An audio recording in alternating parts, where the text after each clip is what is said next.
Creo que estamos con tiempo. Vamos a empezar, vamos a dar inicio con la primera charla plenaria de la Escuela de Impedancia Eléctrica a cargo del doctor Modesto Sosa del Cuerpo Académico de Física e Instrumentación Biomédica.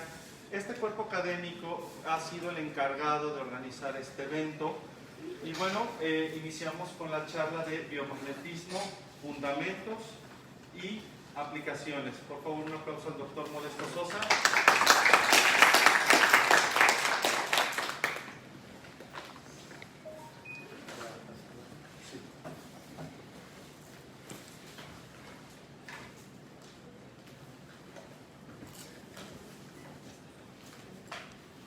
Bueno, ante todo quiero agradecer a los organizadores de esta escuela por haberme invitado a dar esta conferencia. Entiendo que es una escuela sobre bioimpedancia. Yo no trabajo en bioimpedancia. Trabajé desde hace muchos años en este tema de biomagnetismo. Hay otros colegas míos del cuerpo académico que también trabajan y han trabajado extensamente en ese tema de biomagnetismo.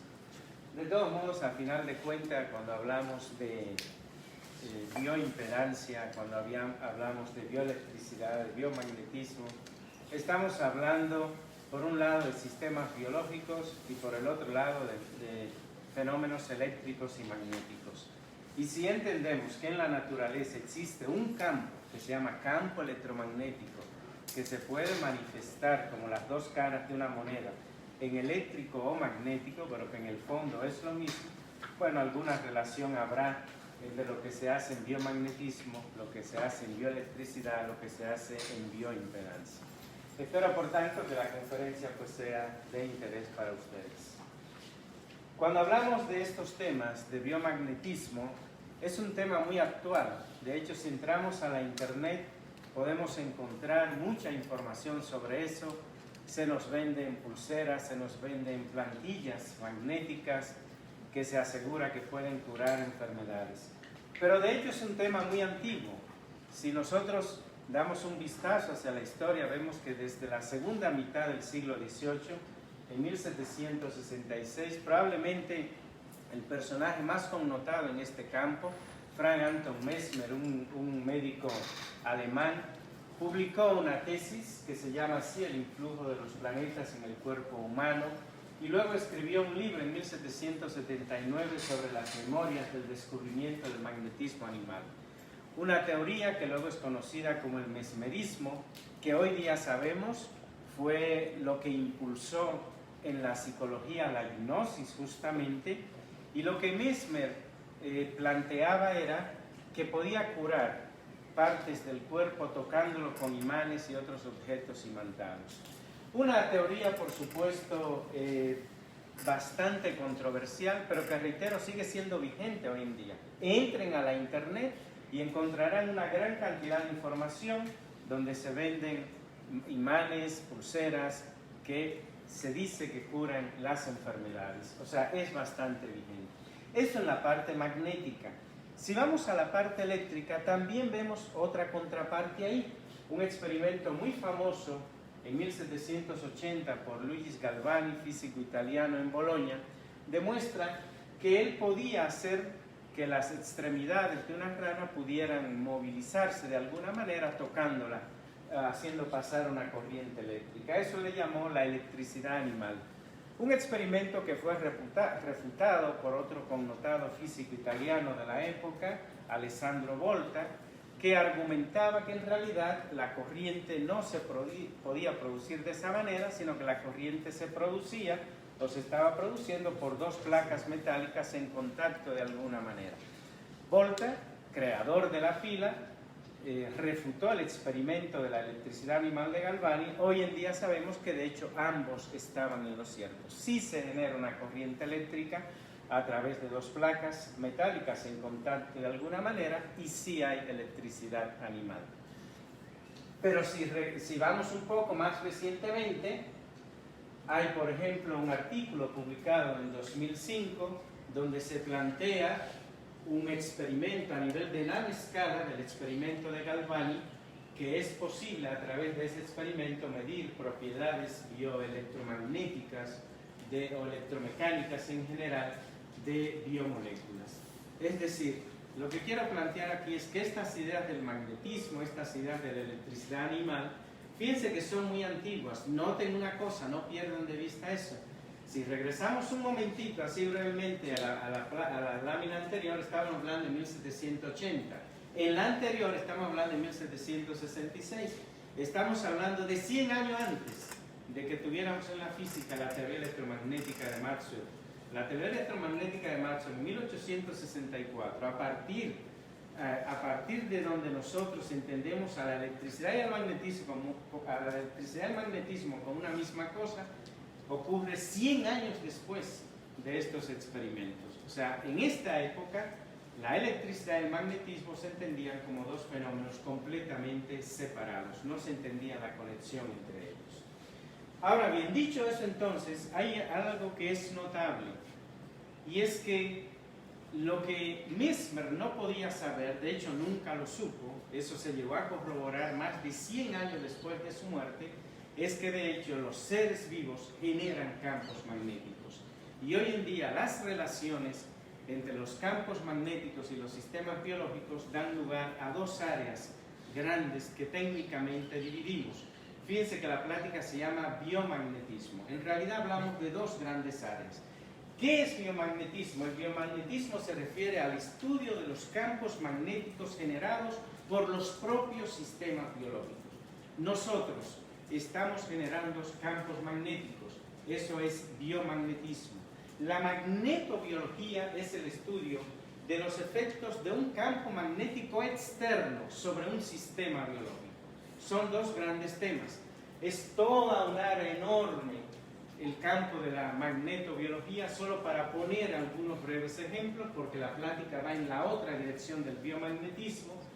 Hoy sabemos que existen efectos de magnetoorientación, insectos, roedores, aves, peces que se orientan siguiendo el campo magnético de la Tierra.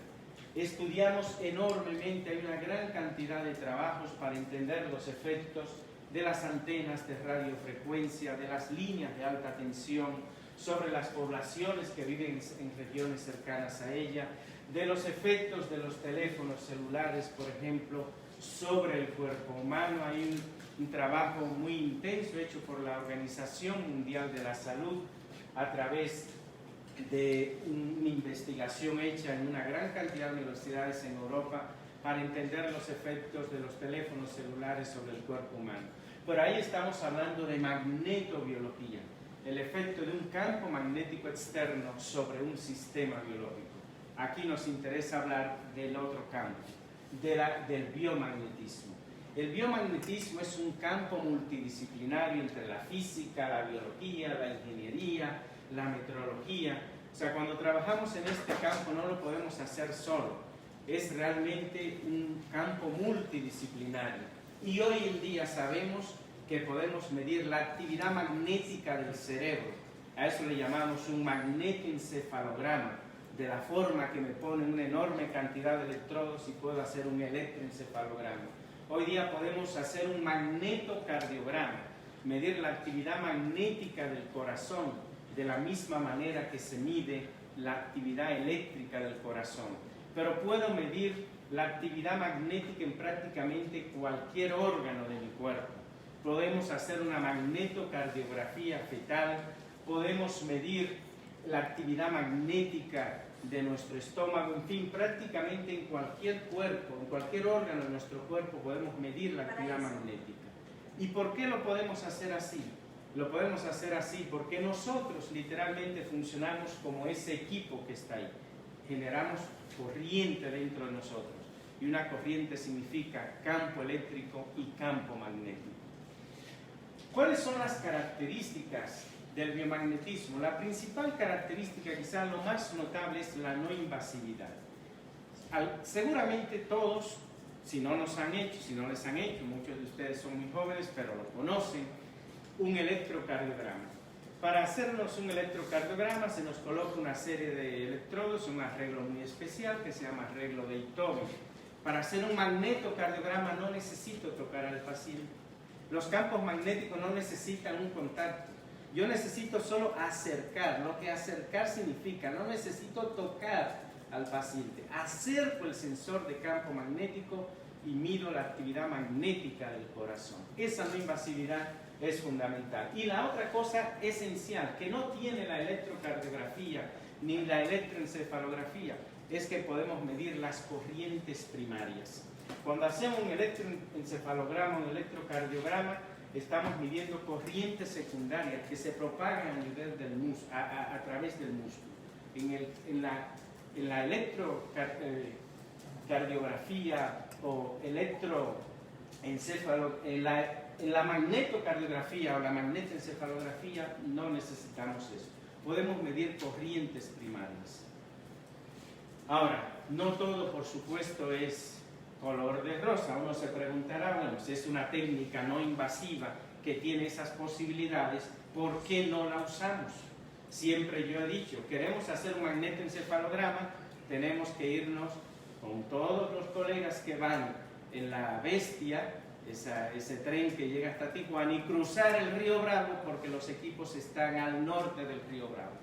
No hay ningún equipo para hacer una magnetoencefalografía al sur del río Bravo. Entiendan lo que eso significa en todo el resto de América. ¿Por qué eso es así? Por un problema que sí tienen los campos magnéticos. Si todos llevamos electromagnetismo de entrada, hay una ecuación muy simple que le dice a usted, en una onda electromagnética, E entre B es igual a C. ¿Qué quiere decir eso? Que en una onda electromagnética la intensidad del campo eléctrico es 10 a la 8 órdenes de magnitud mayor a la intensidad del campo magnético. Eso es lo que nos está diciendo. E entre B me da C, C es la velocidad de la luz, 3 por 10 a la 8. Entonces, cuando tengo una onda electromagnética, el campo eléctrico asociado es muy intenso comparado al campo magnético que tengo ahí. Esa es una cosa. Los campos magnéticos generados en nuestro cerebro son del orden de femtoteslas, cuando tengo actividad evocada del cerebro. Picoteslas si me va muy bien. Esos son campos magnéticos muy pequeños. Para que veamos una referencia. El campo magnético de la Tierra, vivimos en un planeta que tiene un campo magnético, lo cual es un hecho sorprendente. No todos los planetas del sistema solar tienen campo magnético. Venus no tiene un campo magnético. De hecho, hace unos años salió un artículo que se preguntaba si el hecho de que Venus no tuviera un campo magnético es lo que lo hacía un planeta tan inhóspito para el desarrollo de la vida. El campo magnético es fundamental, pero el campo magnético de la Tierra, si lo medimos aquí, que se hace de manera muy simple ese experimento, yo lo he hecho en los cursos de electricidad y magnetismo, eso lo llevamos ahí con los alumnos, es del orden de 10 a la menos 6 Tesla, microteslas. Ese es el orden del campo magnético de la Tierra. Alrededor del ecuador, 25-30 microtesla, en los polos 50 microtesla. Noten ustedes que si yo hablo del campo magnético del cerebro de femtotesla, estoy hablando de 9 órdenes de magnitud menor. Si el campo magnético cerebral o el campo magnético del corazón es picotesla, femtotesla, significa 6 órdenes, o sea, 1 millón de veces, o 9 órdenes, 1000 millones de veces menor al campo magnético de la Tierra. Eso ya nos dice lo complicado que es la instrumentación que se debe utilizar cuando queremos medir estos campos biomagnéticos. Esa es la razón por la cual esta técnica es tan complicada de implementar a pesar de las ventajas que tiene. Por eso es que en 1901, Beethoven, en un experimento que parece aquí de la Inquisición, con 3 tinas, donde ponía los brazos en 2 tinas, una pierna en otra, con sales ahí, podía hacer un electrocardiograma. Y un electrocardiograma lo hacen mis colegas aquí, con los alumnos, diseñan cualquier cosa. Uno va a cualquier hospital y la enfermera te hace un electrocardiograma. No necesita ni siquiera venir el cardiólogo para hacerte un electrocardiograma. No requiere una instrumentación realmente especializada, ni un entrenamiento especializado para hacerlo. Se puede hacer de la manera más rudimentaria posible un electrocardiograma, porque la actividad eléctrica del corazón es bastante intensa y se puede medir, ¿no? Pero Hacer un magnetocardiograma no es igual. Si recuerdan, el primer electrocardiograma se hizo en 1901. El primer magnetocardiograma reportado fue en 1963. La primera vez que se midió la actividad magnética del corazón. Este es el registro. Ese es el registro del primer magnetocardiograma reportado en la literatura. Noten la similitud que tiene con el electrocardiograma. De hecho, hoy en día se hacen estudios para comparar la información que se obtiene del magnetocardiograma con la información que se obtiene del electrocardiograma. Solo que estos estudios tienen que hacerse con un magnetómetro que se llama SQUID. SQUID es el acrónimo en inglés de lo que se conoce como dispositivo superconductor de interferencia cuántica. Son dispositivos que se hacen superconductores a temperatura del helio líquido de 4 Kelvin. En ese momento, al adquirir esa superconductividad, se hace tan sensible que cualquier flujo que atraviese el sensor va a ser detectado. Pero inclusive muchas de esas medidas no pueden hacerse aquí. Tienen que hacerse en salas blindadas magnéticamente. No la podemos hacer aquí. Hay una posibilidad de medir campos magnéticos aún dentro de un ruido ambiental magnético muy grande, haciendo ciertos arreglos muy particulares de detectores. Por una razón se la voy a explicar de manera muy simple. Supónganse que aquí yo tengo un dipolo magnético. Yo le acerco un magnetómetro, un sensor de campo magnético. Ese sensor de campo magnético está midiendo el campo magnético de la Tierra y está midiendo el campo de la fuente. Y ahora un sensor similar yo lo coloco aquí. Este sensor está midiendo el campo magnético de la Tierra, que está en todas partes, pero como el campo de un dipolo varía con R a la -3, cuando yo lo separo un poco, ya este no ve nada de la fuente, está viendo solo el campo magnético terrestre. Y este que está aquí cerca está viendo el campo magnético terrestre más el de la fuente. Si resto los dos, me quedo con la información de la fuente. Eso se llama un gradiómetro, colocar mis sensores en un arreglo de gradiómetro. Tener ese gradiente permite hacer eso. Pero eso solo es posible cuando tenemos campos magnéticos relativamente intensos, porque estamos partiendo de que el campo de la Tierra es homogéneo, lo cual no lo es, varía de punto a punto, sobre todo si me muevo del ecuador hacia el polo, y segundo, que es estático, no varía en el tiempo, lo cual sabemos que tampoco es, hay pequeñas fluctuaciones. Si el campo es muy intenso, entonces esas pequeñas fluctuaciones seguramente entran como error. Pero si estoy midiendo un campo del orden del cerebro, esas pequeñas fluctuaciones seguramente son de la misma magnitud del campo que quiero medir. Aún con un gradiómetro, en un ambiente no blindado, no pudiera ser un magnetoencefalograma. Si regresamos al caso del electroencefalograma, pues el electroencefalograma es un estudio hecho también hace mucho tiempo, en los años 20. Aquí tenemos un registro de cómo se hace un electroencefalograma. Hoy en día sabemos que podemos hacer un magnetoencefalograma y estamos midiendo la actividad magnética del cerebro. Esto se hace con un sistema como este, es un magnetómetro que funciona con una serie de arreglos de estos sensores que se llaman SQUID. Si ponemos la otra, y esos SQUID se ven así. Cada uno de estos puntos lo que tiene es un sensor superconductor ahí, y es como si fuera un casco de motorista que se acerca al paciente. No tengo que tocarlo, no necesito cables como en el electroencefalograma, y mido la actividad magnética del cerebro. Medimos esto. Este es un diagrama nada más. Esta es una medida real hecha por nosotros. Un experimento realizado, no se puede hacer aquí. Le dije que del río Bravo para abajo no se puede medir eso. Ahora les indico dónde pudimos hacer esa medición. Claro, esas medidas se hacen en una sala blindada magnéticamente. Esas salas blindadas magnéticamente se blindan las paredes con un material que se llama permaloy. El permaloy tiene una alta susceptibilidad magnética. Entonces imagínense, en teoría, que es como si yo tuviera una sala donde las líneas del campo magnético fluyen de manera muy fácil porque tiene una alta permeabilidad magnética. Entonces aquí adentro, cuando uno en esa sala de esa quiere medir el campo magnético de la Tierra, no ve nada absolutamente. Todas las líneas del campo se fueron por acá. Y entonces en esas condiciones se puede hacer esas mediciones. Pero lógicamente eso le indicará a ustedes, estos sensores están enfriados en el líquido, en esa sala magnética. Eso hace muy costoso ese tipo de instrumentación, y eso es lo que hace que hoy día esas investigaciones se puedan desarrollar en algunos países del primer mundo, y básicamente en investigación. No han alcanzado ese grado de aplicación práctica debido justamente a eso que estoy mencionando, al costo que lleva a hacer esas mediciones por lo complicado que resultan ser. Ahora bien, entendido todo eso, ¿por qué los seres vivos generamos campos magnéticos? Pensemos en eso. Pero pensemos en una célula nerviosa típica. En una célula nerviosa típica, nosotros, por ejemplo, tenemos una alta concentración de iones de sodio en el medio extracelular, una alta concentración de iones de potasio en el medio intracelular, solamente pensando en esos dos iones, que son los iones fundamentales en la generación del potencial de acción.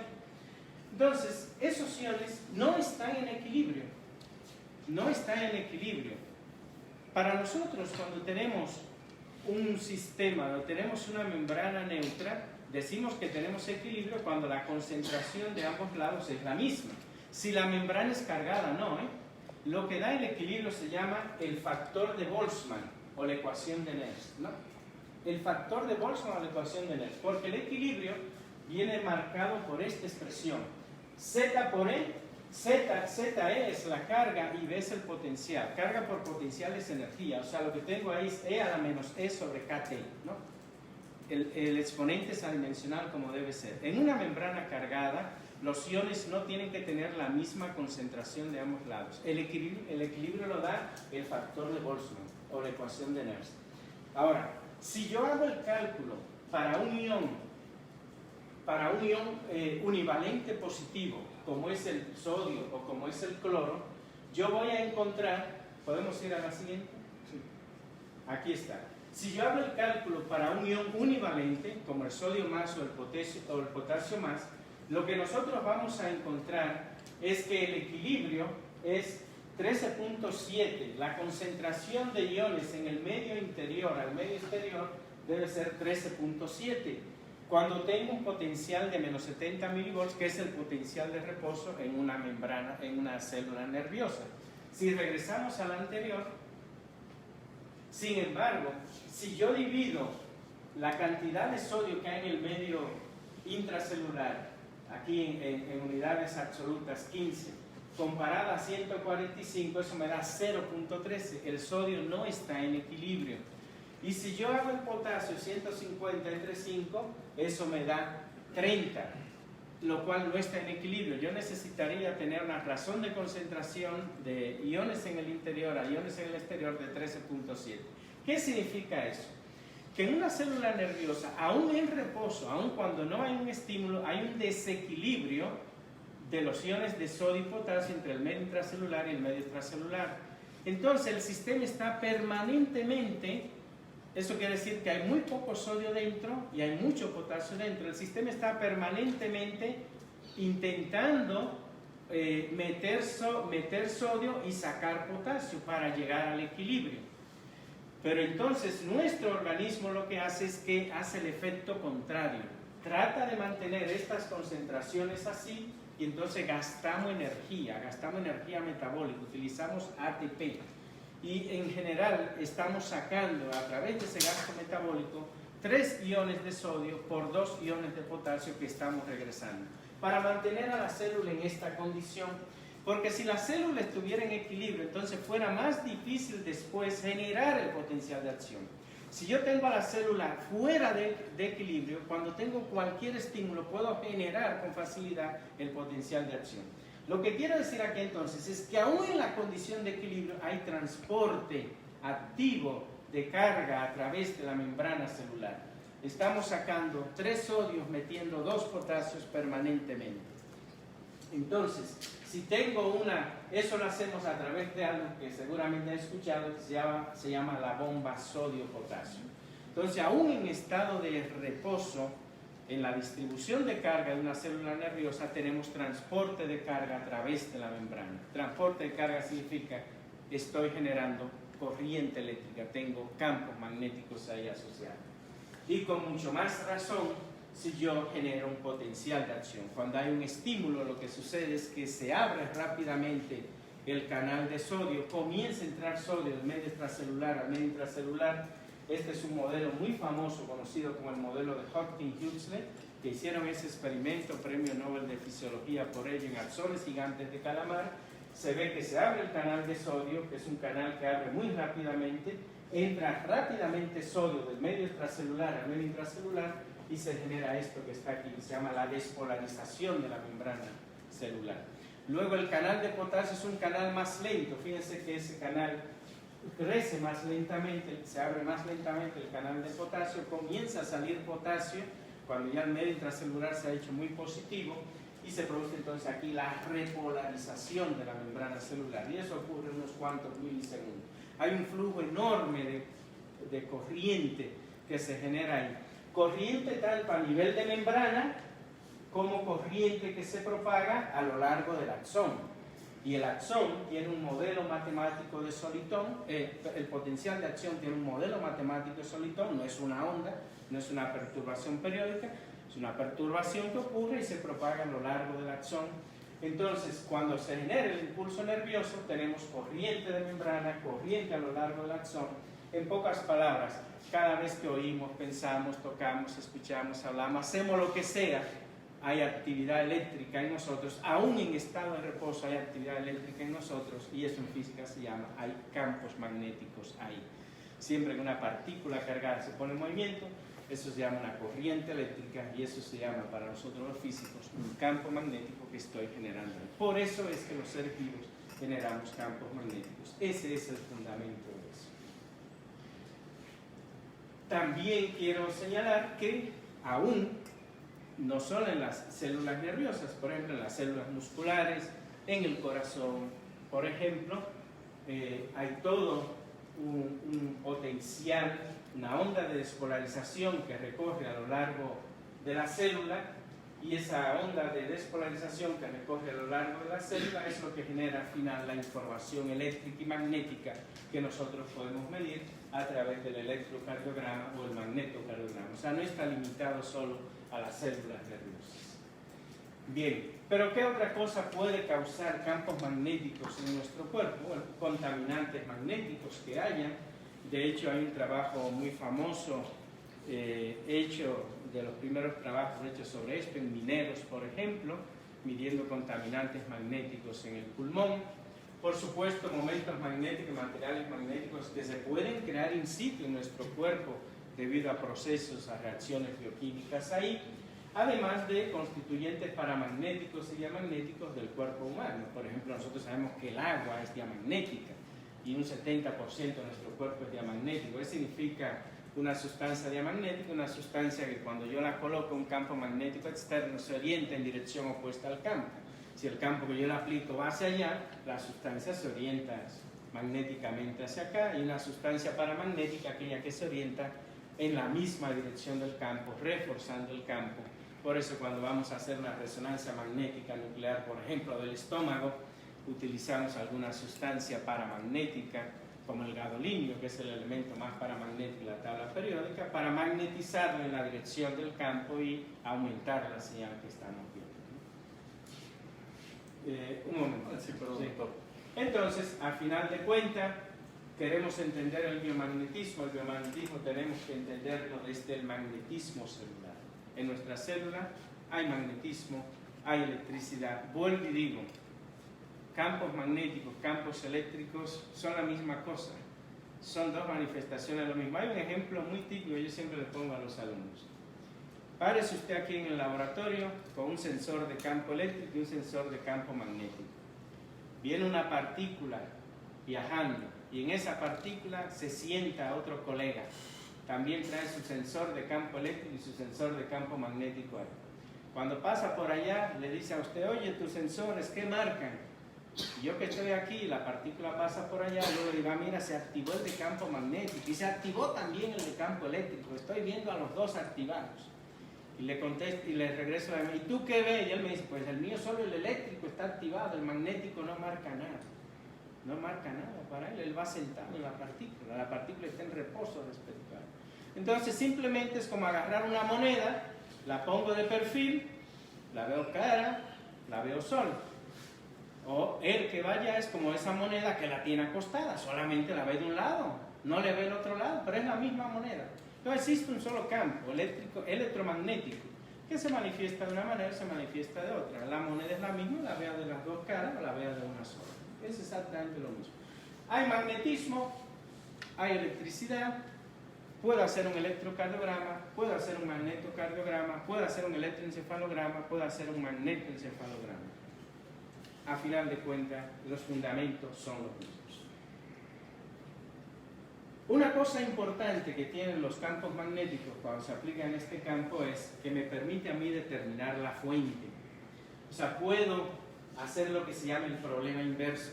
Yo puedo tener una fuente y medir el campo magnético. O yo mido el campo magnético y determino la fuente que lo produce. Claro, no es un problema sencillo, es muy fácil de ponerlo ahí, no es sencillo. Porque ese problema no tiene solución única, eso lo demostró Helmholtz hace más de 100 años. Es decir, si yo tengo aquí un arreglo de corrientes, yo puedo decir de manera única cuál es el campo magnético generado en tal punto del espacio. Pero si yo lo que mido es el campo magnético que está allá y quiero regresar a saber cuál fue el arreglo que estuvo aquí, eso no tiene solución única. Pero bueno, hay maneras de abordar ese problema, se llama el problema inverso. Hay maneras matemáticas un poco de abordarlo y eso es importante porque nos permite determinar puntos, por ejemplo, de epilepsia, en algunos casos, por ejemplo, en el cerebro se ha trabajado mucho esto en esa área, ¿no? Podemos hacer, como ya dije, un magnetocardiograma, podemos hacer un magnetocardiograma fetal. Alrededor de la semana 30 de gestación, cuando el feto está más grande, se desarrolla alrededor del feto una capa aislante que se llama la Wernicke gaseosa. Por eso los niños nacen así como medio encerados de repente, ¿no? Bueno, ahí la actividad eléctrica está comprometida porque tiene un aislante. El campo magnético, ¿no? Si de aquel lado, las chicas que están de aquel lado de la pared, están ahí con arreglo de imagen, yo miro aquel campo como si la pared no estuviera. Los campos no magnéticos, no, que puse, excepto que sea un material permanente, pero que pongo esto que está ahí, un aislante, ni lo ve. Entonces yo puedo seguir midiendo la actividad fetal aún en esas condiciones, ¿no? Y quiero aquí presentarles algunas aplicaciones, 3 en particular. Quiero hablar de 3 que a mí particularmente me impactaron en ese momento. Yo trabajo en esto desde el año 2000, 1999 más o menos, ¿no? Entonces, recuerdo haber ido a un congreso en el 2000 en Helsinki y pues yo era joven, en ese tiempo todavía tenía el pelo negro. Y me impactó ver algunos trabajos que ahí presentaron. Un trabajo que presentaron ahí es, pusieron a un pobre japonés a traducir palabras del inglés al japonés. Si eso, uno cree que es sencillo que lo pongan a hacer lo contrario a uno, ¿no? A traducir del español al japonés. Bueno, miren la actividad magnética del cerebro generada por ese trabajo que está haciendo. Y por ejemplo aquí rescaté este trabajo donde miren la actividad cerebral mediante el trabajo de leer frases en japonés, haciendo un estudio de magnetoencefalografía. Pues estos estudios hoy día le permiten a uno prácticamente ponerle el sensor ahí al colega que está al lado y ver qué está pensando de uno. O sea, casi cualquier cosa podemos medir con ese tipo de tecnologías, ¿no? O esta. Toman una planta que es esta Vicia faba, ese es el haba, esa que comemos, ¿no? Un alimento comestible, haba se llama, ¿no?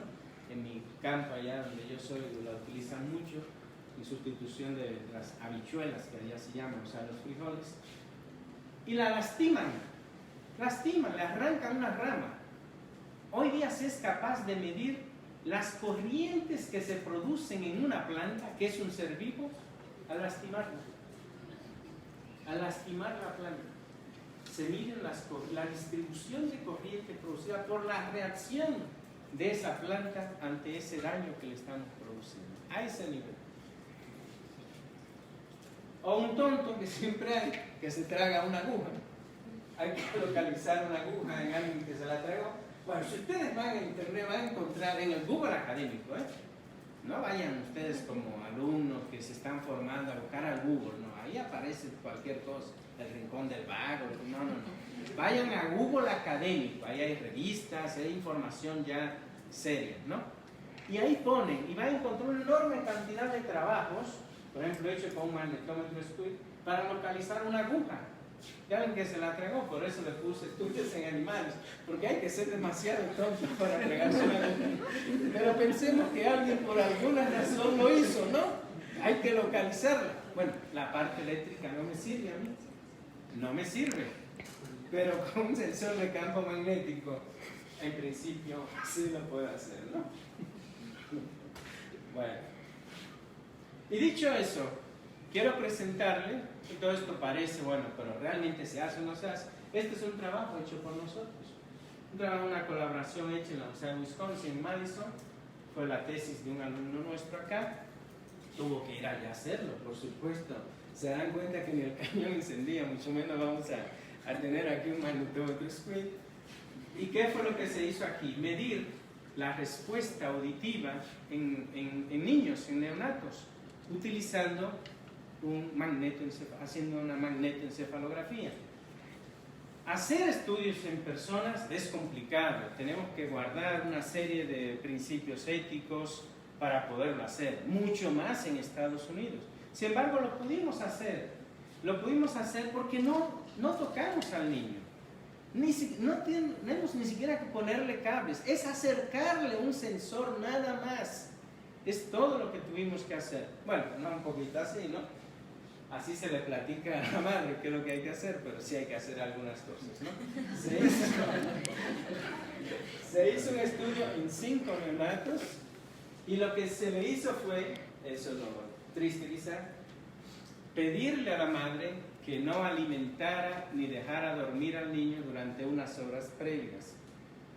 Así, cuando el niño llegó al laboratorio, que es un laboratorio, como les comenté, en una sala magnética aislada y todo eso, se le permitió alimentarlo, arrullarlo y rápidamente el niño quedó dormido. Pues el niño se está moviendo, es muy complicado de hacer la medición. Es todo lo único cruel que se hizo. No lo alimente, lo deje dormir durante 2-3 horas previas, ¿no? Luego el niño llegó, se alimenta, se duerme y se acerca el sensor. Creo que hay una imagen más real. Aquí está. Se acerca el sensor, ¿eh? Esa es imagen real. Se acerca el sensor, no hay que tocarlo. Y lo que se hizo fue pasar un estímulo de 1000 Hz a una frecuencia de 1000 Hz. Ahí es donde el oído tiene la mayor sensibilidad. Cada vez que se van a hacer un estudio del oído, a medir la impedancia, ahora sí, acústica, se hace por lo general a 1000 Hz. Porque cuando ustedes ven la escala logarítmica, la escala decibélica, y ustedes grafican la intensidad decibélica en función de la frecuencia, lo que ven es una cosa así. En 1000 Hz prácticamente tenemos 0 decibeles. ¿Qué quiere decir eso? Que la intensidad más baja de sonido que yo escucho la puedo escuchar en 1000 Hz. Si yo me voy a 100 Hz, por ejemplo, de frecuencia, ya necesito un sonido umbral de 30 decibeles para comenzar a escuchar. Entonces, por eso los estudios se hacen ahí. Tenemos una alta sensibilidad a 1000 Hz.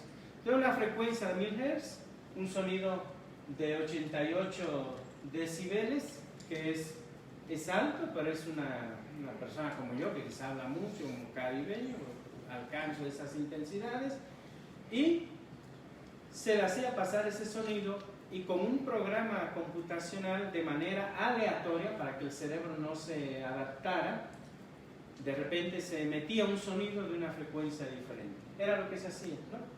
De manera aleatoria. Y se medía la respuesta. Cada vez que eso pasaba, se veía cómo respondía el cerebro a ese cambio de estímulo.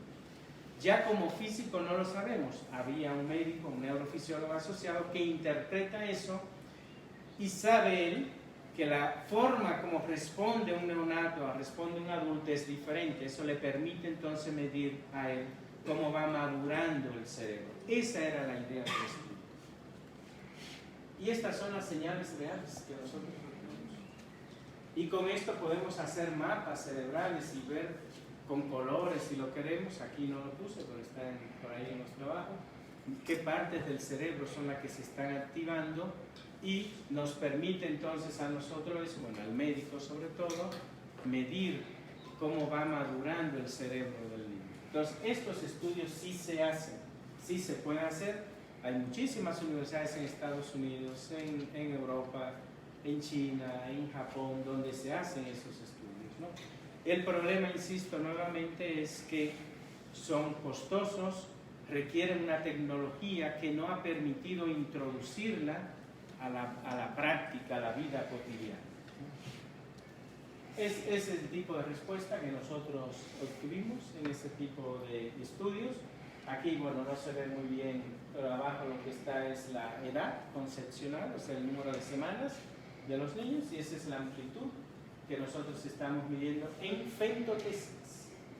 Femtoteslas, la actividad del cerebro de esos neonatos, 10 a la menos 15 teslas. Recuerda, el campo magnético de la Tierra, 10 a la menos 6 teslas. Estamos en Estados Unidos diríamos 1 billón de veces, porque en Estados Unidos 10 a la 9 es 1 billón.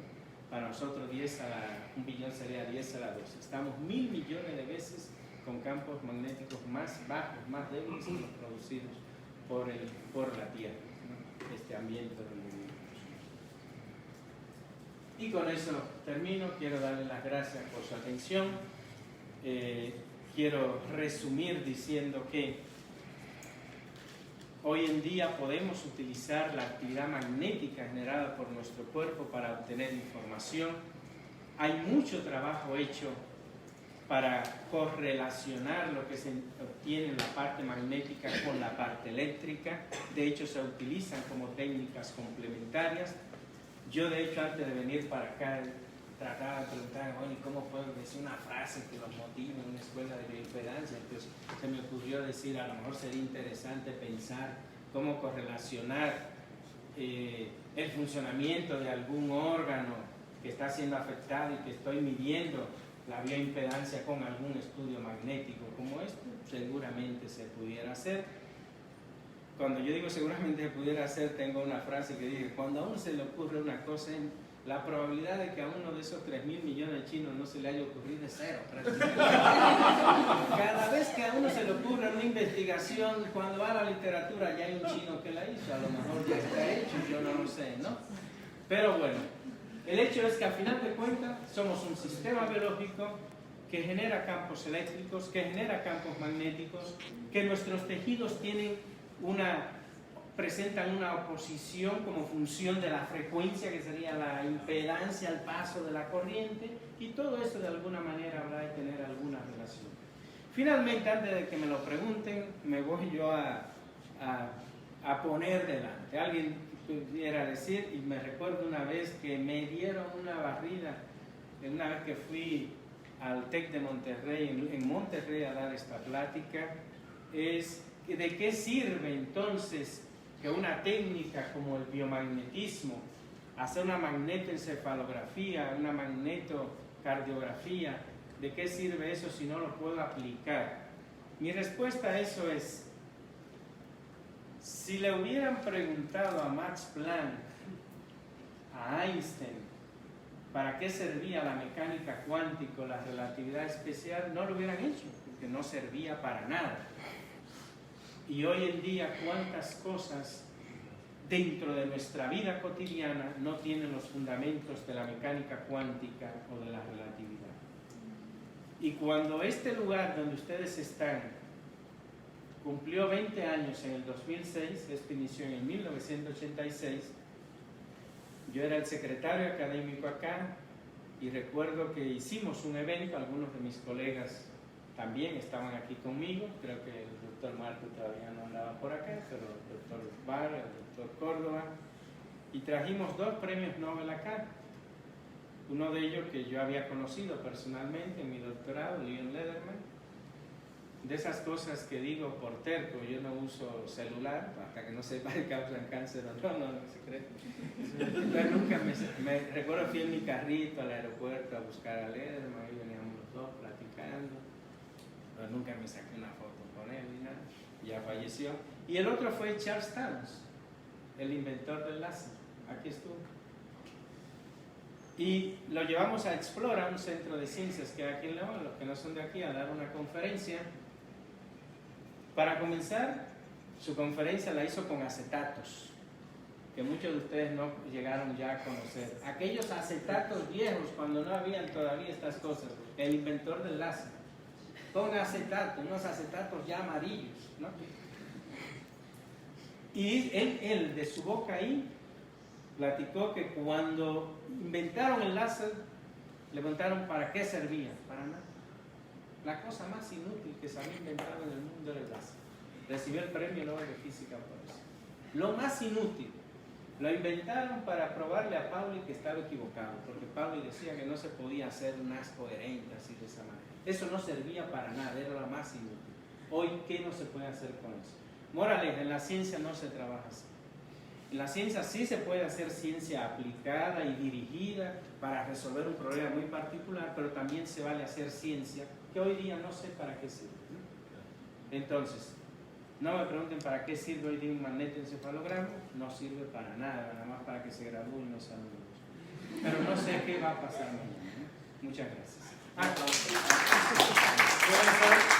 La conferencia estará disponible un par de días en mi canal de YouTube, Modesto Fismal, ahí la pueden seguir, si así lo desean. Ahora sí.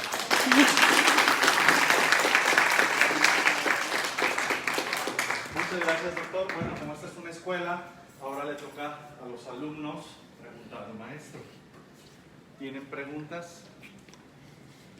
¿A qué se refería con que del río Bravo para abajo no se puede hacer? Que solamente hay sistemas de magnetoencefalografía con toda esta tecnología, sensores de Squid, salas blindadas magnéticamente, aquí en América, en Estados Unidos. O sea, no por cuestiones de magnetismo. No, porque sí, el magnetismo, el otro magnetismo, del que atrae, por eso, ¿no? Sí, por eso. ¿Otra pregunta? Se les está evaluando, ¿eh? Se les va a dar un premio al final. ¿Más preguntas? Le medimos el campo magnético, ahora a ver qué están pensando. Maestra. ¿Nos podría dejar claro cuáles son las corrientes magnéticas primarias? La fuente que lo genera, a eso me refiero, La ¿no? secundaria es La que se transmite a través del músculo, que es la que genera el campo eléctrico y podemos ver, ¿no? Porque se genera yo tengo una fuente de corriente generada a nivel celular en algún punto, ¿no? Yo necesito que eso se transmita a lo largo del músculo cardíaco para llegar a la parte externa y hacer el electrocardiograma, ¿no? ¿Sí? Pues necesito medirlo así. Pero con el campo magnético yo puedo ir y medir la fuente como tal, ¿no? ¿Alguna otra pregunta? Yo. Sí, adelante. Cuando Señorita. se realiza el magnetoencefalograma, ¿la persona que lo está realizando necesita ponerse algún tipo de protección? No, de hecho la persona está fuera del campo, pero no necesita protección, ¿no? No necesita protección por una razón muy simple. La persona está en el campo magnético de la Tierra, normal. Y lo que está es como, suponte que yo pudiera hacerlo aquí, pues va que el ruido es demasiado grande. El ejemplo que siempre pongo es como salir a la 1 de la tarde en verano, mirarse el cielo y querer ver la luz de las estrellas. No la veo, pero no es que se fueran, ahí están. Solo que el ruido es tan grande por la luz del sol que oculta la luz que quiero ver. Eso es todo. Entonces vivimos en un campo magnético, es el campo magnético de la Tierra. Si la teoría de Darwin es correcta, entonces quiere decir que estamos adaptados a ese campo, ¿no? Pero no nos genera ningún problema. Entonces simplemente medir el campo que está generando el cerebro, en este caso de ese neonato que está ahí, pero no se necesita ningún tipo de protección. ¿Tenemos tiempo para más preguntas? Por favor. Nos había dicho que era necesario enfriar los sensores con helio líquido. Helio líquido. ¿Por qué es necesario enfriarlos y por qué con helio? Por la temperatura que alcanzan. Es que lo queremos que sean superconductores. La superconductividad la alcanzamos en la generalidad de los materiales a 4 Kelvin. Hoy día es parte del desarrollo tecnológico. Hay lo que se llama superconductores de alta temperatura, que pueden alcanzar superconductividad a temperatura del nitrógeno, por ejemplo, ¿no? El nitrógeno líquido. Pero la generalidad pero todavía hay mucho ruido ahí, ¿no? esos sensores tienen mucho ruido. Estos sensores funcionan son superconductores, y la superconductividad la alcanzamos normalmente a temperaturas de 4 Kelvin, que es la temperatura del nebulizo. Cuando hacemos que el material sea superconductor, entonces digamos que teóricamente su resistencia es cero, así teóricamente, alguna resistencia habrá, ¿no? Pero digamos teóricamente es prácticamente cero. Entonces cualquier campo magnético, cualquier línea de flujo magnético que atraviese el sensor lo va a sentir, lo va a detectar, ¿no? Eso es lo que sucede, ¿no? ¿Más preguntas? ¿Todo quedó claro? ¿Sí? Yo tengo una Ingeniero. pregunta. Doctor, gracias por su plática. ¿Existe alguna regla en específico que se deba usar para medir el campo magnético del cerebro? Del cerebro. Ajá. Estos sensores, o sea, no... Sí. ¿O a qué te refieres? Es que, pues, para medir el campo eléctrico, pues, se utilizan ciertos... Ah, ya entiendo, o sea, la forma como... No. O sea, de hecho hay... Este sensor, que no es el magnetómetro que nosotros utilizamos hace un tiempo cuando se hizo ese trabajo, tenía 37 squids, ¿no? Hoy en día, en Alemania, por ejemplo, hay universidades donde tienen magnetómetros con 500 squids, ¿no? O sea, son 500 puntos, ¿no? Que tú colocas es todo un gorro, digamos, con una cantidad enorme de sensores y tú estás midiendo toda esa actividad. Pero ya entiendo, por ejemplo, en un electrocardiograma, por ejemplo, los electrodos van colocados en un arreglo muy particular, ¿no? No se colocan de cualquier forma. ¿En ese sentido te refieres? Sí, exacto. No. ¿Alguna pregunta más? Doctores. Doctor, do you have any question? Can I do it in English? Yes. Okay. It's very important to the student to know that we do not have electrical current flowing inside of us. Only ion conduction, charge, potassium, sodium, etc. Absolutely, you are right. And we need to convert it to electrical. Then we have to use a metal in contact with the surface of the body. Then we have electrical current. Okay? So the potential membrane is movement of ions flowing down from one point to another point, Absolutely. and then we convert to electrical. Absolutely. So, and sometimes when you do some electrical, my university people are don't know this, so I have to explain that there's no current. Only electrical current is metal. Copper, platinum, gold, whatever. Okay. And, of course, semiconductor as well. And now we are talking about electrical holes and all other. I think that's in principle the matter of the discussion between Galvani and Volta precisely, ¿no? Sí, lo que está básicamente comentando es que en nuestro cuerpo lo que tenemos es paso de iones a través de las membranas, ¿no? Que en realidad corriente es cuando tenemos un conductor o algo así. Justamente, si recuerdan, comencé la plática hablando de aquella polémica entre Galvani y Volta sobre eso. Absolutamente. ¿Alguna pregunta más? Yo tengo, pero comentarios. Sí. Muy interesante la plática, o sea, sobre todo para todos los que van a estar en la escuela, porque se abordaron muchos conceptos. Lo hiciste, o sea, de una manera muy sencilla, pero dependiendo del nivel de cada uno pues habrá tomado menor o mayor medida el resultado de esta Solamente, clase. sí, sabía que me habían comentado que iba a decir básicamente alumnos. Ajá, sí, está genial. La verdad, para mí estuvo genial. Respecto a la pregunta que le hicieron, sí, es un poco insulso, ¿no? Hacer ese tipo de preguntas. Y a todos les va a salir cuando se hace este tipo de pláticas. Pero pues, se trata de investigar, ¿no? Se trata de dar primeros pasos, ¿no?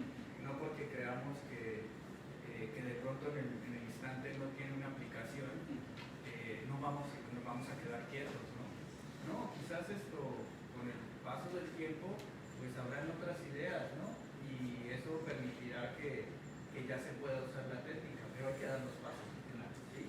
Y respecto a que no tenemos nosotros eso, yo creo que sí Latinoamérica tiene para tener ese tipo Por de supuesto, tecnologías. por supuesto. Lo que hace falta es esto, como esto, que nos estamos aquí agrupando, formando, para que a futuro, digamos, ¿no? Pues lo necesitamos y ya tenemos especialistas en el tema y lo podemos tener y abordarlo con el rigor científico que esto requiere, ¿no? Quizá a nivel de, a nivel de laboratorios nacionales, por ejemplo, ¿no? Sí.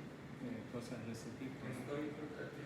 No me ha ocurrido, pero también suena muy buena la idea en ese sentido. Ahora, a mí se me ocurría, ¿no? Decía, pero bueno, está el campo magnético de la Tierra. ¿Por qué no se ocupa algo así como estas técnicas de procesamiento en donde tú dices, es que el campo de la Tierra puede estar más o menos a tal frecuencia y yo estoy generando a tal otra, y hacer un procesamiento post-medición para poder eliminar, digo, se me ocurre incluso de ingeniería y de tratamiento de señal. ¿Por qué no hacemos una técnica como esa para eliminar, ¿no?